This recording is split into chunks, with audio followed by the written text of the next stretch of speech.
The following story has been brought to you by StoriesToInspire.org. We don't even realize how much Hashem wants us to come back. I have to tell you something that it moves me so. I think about it maybe every day this past year. Let me tell you what happened. I get a call from parents. The parents say, our daughter is estranged from Yiddishkeit, disenfranchised, wants nothing to do with anything Jewish. She is in a treatment facility, almost on the way upstate.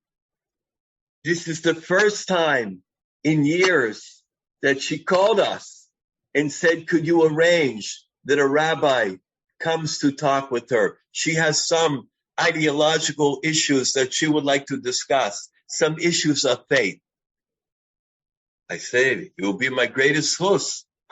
I'm ready. Yeah, tell me where it's at. But Rav, it's about a 2-hour trip. It doesn't matter. 2 hours is nothing. For a fellow Yid, please, didn't speak to anybody estranged from Yiddishkeit for that long. My heart went out to this young woman. I said, I'm going. And so I went. I won't say the name of the facility, but it is a public facility that unfortunately, they have so many different people from so many different addictions, so many people that drop low in their life, so many lost sheep. It is heartbreaking. But to know that a Yiddish kin, to know that a Jewish child, a Shefela from Klal Yisrael, got lost over there, it's especially heartbreaking. And so I came up to the information booth where the security guard is. I had clearance, and he sent me up to the main hall. I went into the main hall, and when I saw what was going on inside, it was heartbreaking.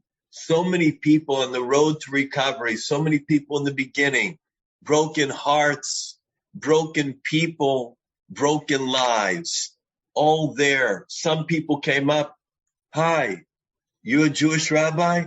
Oh, it's good to see you.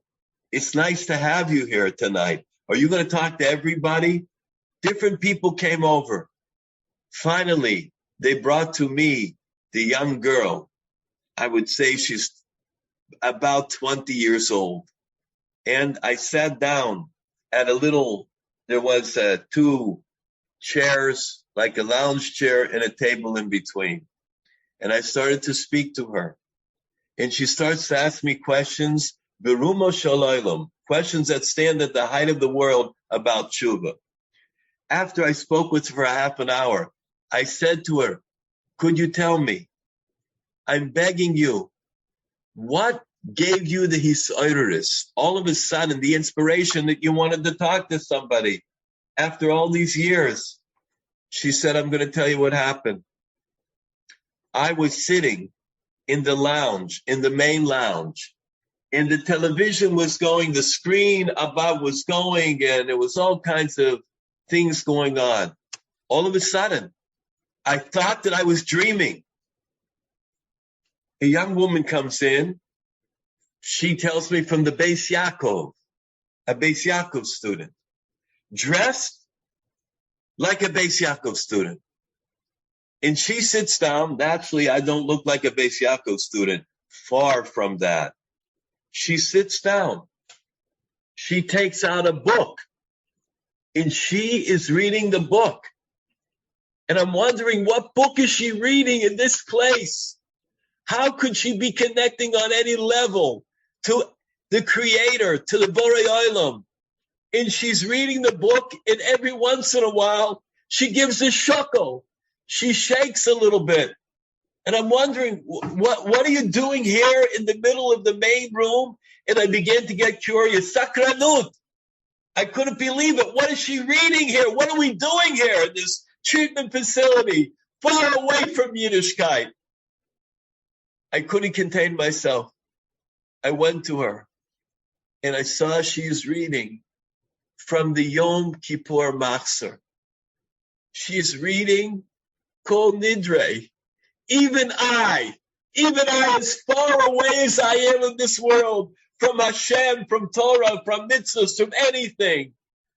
But when I saw that she's reading Kol Nidre, I couldn't believe it. I stopped her.